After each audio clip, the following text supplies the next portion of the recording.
former NBA All-Star level point guard is pursuing the idea of possibly landing with the Miami Heat after being outside the game of basketball for just about a year. We'll break down who that is on this episode of Heat Digest, where we create daily Miami Heat content. So if that interests you, subscribe to the channel, as almost 90% of you guys currently watching this video are not currently subscribed. We appreciate all of your support. Now let's get to it and break down who this newest proposed member of the Miami Heat is, as it's a notable name. It is a very much a notable name. If this was just a handful of years ago, this would be a blockbuster name for anyone in the NBA to sign. His name is John Wall. Now, John Wall went on the OGs podcast, hosted by none other than Mike Miller and Udonis Haslem, a great podcast where these two basketball minds not only discuss the game of basketball, the current events, and previous things going on in the game, not only between themselves, but with great NBA guests such as Jason Williams and now this time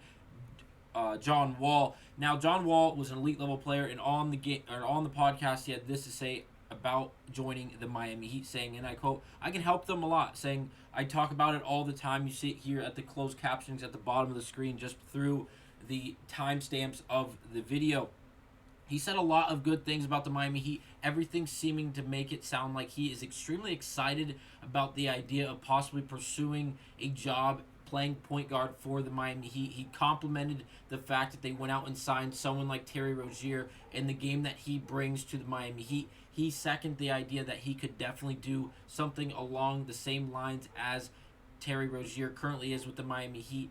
He said he was more than willing to come off the bench if he was presented the job opportunity to play with the Miami Heat, and I couldn't imagine a team where John Wall would be playing alongside players like Bam Adebayo, Jimmy Butler, Tyler Hero, Duncan Robinson, because you have to understand we wouldn't have to go out and trade for someone like John Wall. He is now, I believe, an unrestricted free agent after he finished his career playing with the Los Angeles Clippers just a season ago. If you look at this is his career stats, he's played a long, illustrious career. It's been a great career for John Wall. He's played 11 seasons for the Wizards, the Clippers, and the Rockets, obviously, averaging almost 19 points, 9 assists, and 4 rebounds a game in just over 640 games, 647 to be exact.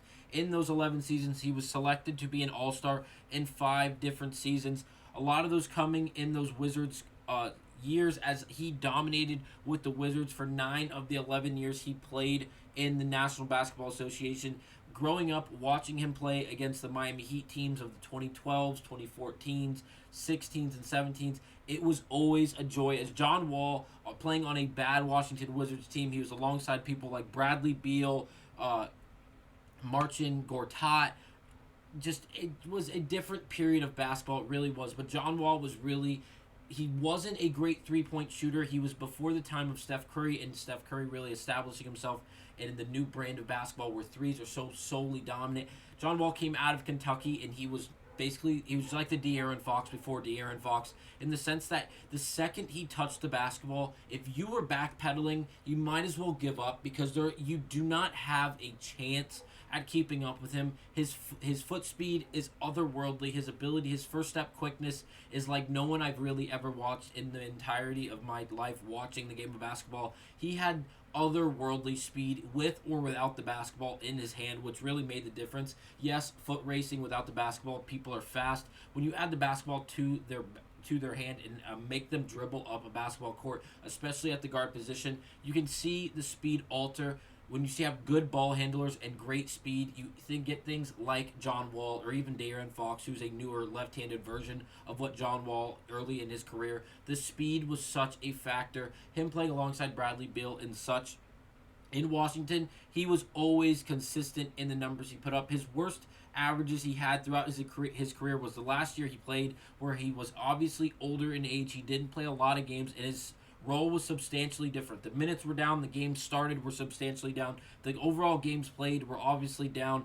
But if you look at every other year before that, it's anywhere from 16 to 22 points a game, even 23, his career high in the season of 2015 and 16-17, where he was really dominant with the Washington Wizards. He was a joy to watch, especially as an Eastern Conference rival for that Miami Heat team throughout all those years. But again, if we were to see him on this current NBA team with this Miami Heat roster, it would just be so, so different. Obviously, we have DeLon Wright as the fourth string point guard, and he's really there as a 3-and-D player, just mainly as an energy guy, a glue guy, more defense than anything. But this guy DeLon Wright can definitely hit the open three when presented it. We just signed Patty Mills just 2 weeks ago. Not even that. He is legitimately and only being used as a 3-point knockdown specialist, which he is, a sharpshooter from start to finish throughout his career, and especially now as the athleticism has definitely declined through Patty Mills' career. And now in the late stages, signing with a contender in the Miami Heat to bring the experience for those championship teams that he was a part of in San Antonio and everywhere else. Can't wait to see what he brings to the table. But then we see Tyler Hero listed as the second string point guard, who is currently listed as out, obviously. He's normally the starting shooting guard. And then we have Terry Rozier, one of our newer signings, coming in from Charlotte just before the All-Star break for the Miami Heat.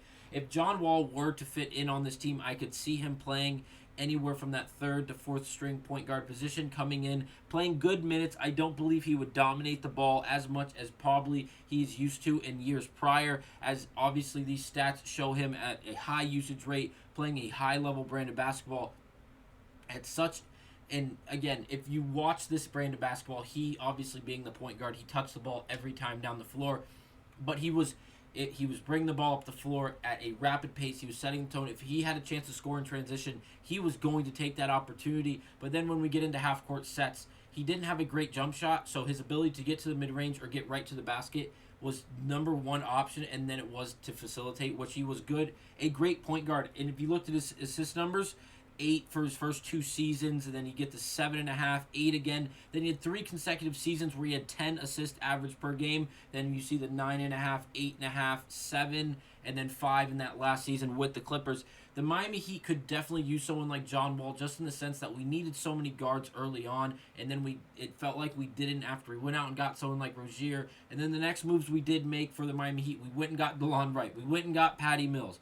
We pulled up Alondis Williams from the G League, and we never really went and got one of the big the power forward or the center position players that we really felt like we needed from the start of this NBA season. So if we were to go out and get another guard, it feels like, yes, we would be very extremely saturated, but he'd fit in extremely well. His defense, I believe, would be a hell of a lot better than someone like Terry Rozier. If you look at the steal numbers for John Walls, and even the block numbers are pretty good for a undersized point guard.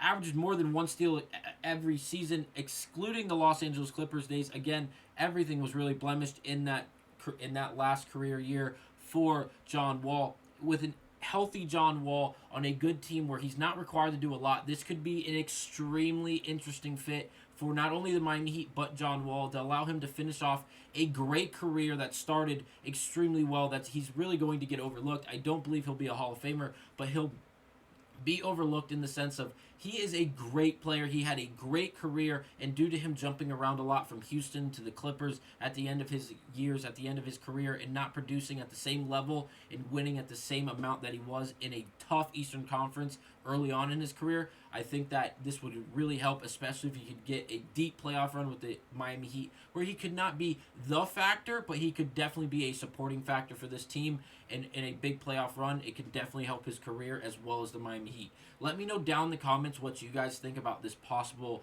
signing, if you will, of John Wall. It definitely a long shot for it to happen. It was all hypothetical in this conversation between Mike Miller, Udonis Haslem, and John Wall. But it's definitely a very interesting talking point, and it's a great idea. And I would love to just brainstorm it more, as John Wall was a great player to watch growing up, at least for myself, when he came out of Kentucky.